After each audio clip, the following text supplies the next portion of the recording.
विचार महत्त्वाचा आहे. पुरुषोत्तमदास भावे हा कोणता विचार करतात आणि राजकारणामध्ये आणि समाजकारणामध्ये पुरुषोत्तमदास भावे हा कोणत्या विचारांना घेऊन लोकांमध्ये जाऊन काम करत आहे हा महत्त्वाचा प्रश्न आहे.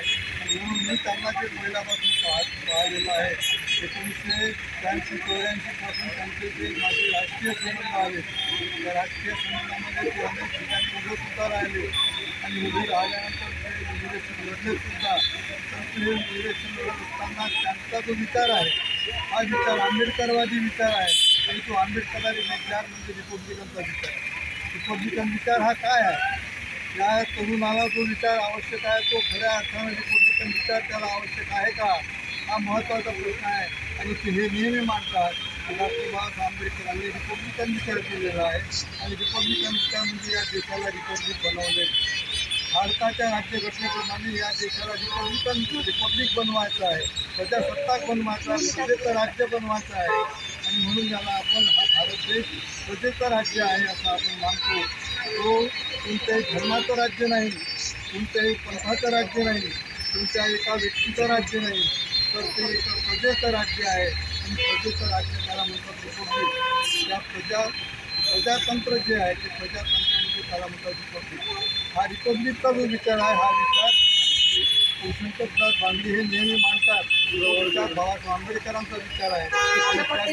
या देशातला प्रत्येक व्यक्ती बोलवलं झालेला आहे. प्रत्येक व्यक्तीचा तो विचार आवश्यक आहे.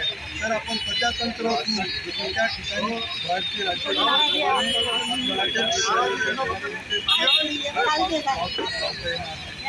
भारतीय राज्यघटनेप्रमाणे राज्य करेल, राज्य चालेल, त्याला प्रजातंत्राचा विचार मांडण्यात येतो. आणि म्हणून आज या ठिकाणी महेश देशमुखांनी तो विचार मांडला. तो प्रजातंत्राचा विचार आहे. त्यांच्यात देखील प्रजातंत्र आहे आणि त्या प्रजातंत्राप्रमाणे आपल्याला या देशातल्या लोकांना सुद्धा चालावं लागणार आहे. आज जे आपण पाहतो भारताच्या राजकारणामध्ये तो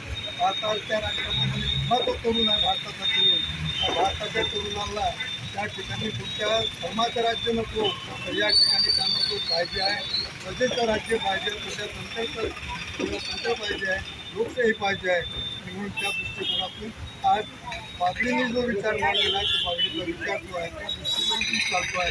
म्हणून माणूस हा महत्त्वाचा त्याच्यामध्ये माणूस हा जो केंद्रबिंदू आहे हा माणूस केंद्रबिंदू आहे. माणूस हा महत्त्वाचा व्यक्ती आहे आणि त्या माणसाच्या हितासाठी काम करायचा आहे हा त्यांचा विचार घेऊन पुढे चालत आहे. म्हणून त्यामुळे या ठिकाणी आपल्या सर्वांच्या वतीनं त्यांना शुभेच्छा देतो.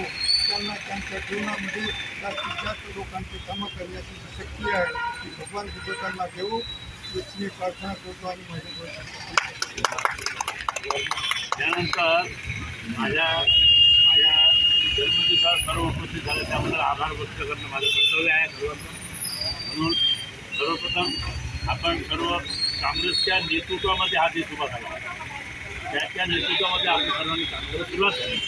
तेव्हा आता ह्या ज्या फुटा नक्षलवादी वेगवेगळे संघटना पक्ष झाल्या आहेत, माझी विनंती आजच्या जो प्रसंगी मी हे सांगणार आहे की प्रत्येक पक्षाचा कार्यकर्ता कुठलाही पक्षाचा असो त्याने प्रजासत्ताक मजबूत करण्याकडे कामगिरीच्या दृष्टीने प्रयत्न करावा.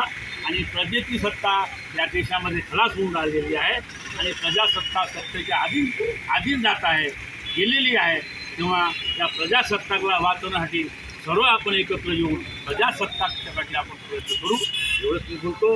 आजच्या या कार्यक्रमामध्ये आमचे प्रभाकर भाऊ घोडेस्वार, उत्तमराज दादा, आमचे मोठे भाऊ गवई, देशमुख साहेब, बिल्लेवारजी, अख्तरभाई, आशिष देशमुख, मुरादबाई, त्याच्यानंतर घोडेस्वारबाई, त्याच्यानंतर आमचे लकडे साहेब, त्यानंतर रमेश भाऊ, पुरुषोत्तम भाऊ मुंदळा, पुरुषोत्तम भाऊ, अशोक भाऊ मुंदळा, चांडलजी संतोष भाऊ चांडल, त्याचबरोबर आमचे सरदार भाऊ शिरसाट, उदय साहेब, रमेश भाऊ, श्रीधर भाऊ खडसे, प्रवीण भाऊ आणि आमचे यशराम साहेबरावजी, पुष्पाताई अवतार फार फार आभारी आहे.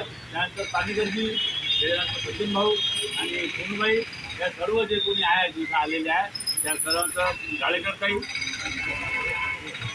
वानखडे साहेब आले, या सर्वांचं मी मनापासून आभारी आहे. या येण्यापासून मला प्रेरणा खूप मिळाली आणि प्रेरणा मिळाल्यामुळे माझा 2 पाऊल पुढे चालण्याचा जो प्रयास आहे हा निश्चित वाढणार आहे एवढं बोलून ठीक आहे.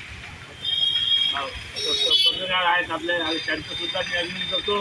आणि पुरुषोत्तम भाऊ जे आहेत मूर्तबधीर संस्थेचे अध्यक्ष आहेत ते विशेष करून जे आपल्या कार्यक्रमाला आले त्यांचं मी मनापासून आभारी आहे.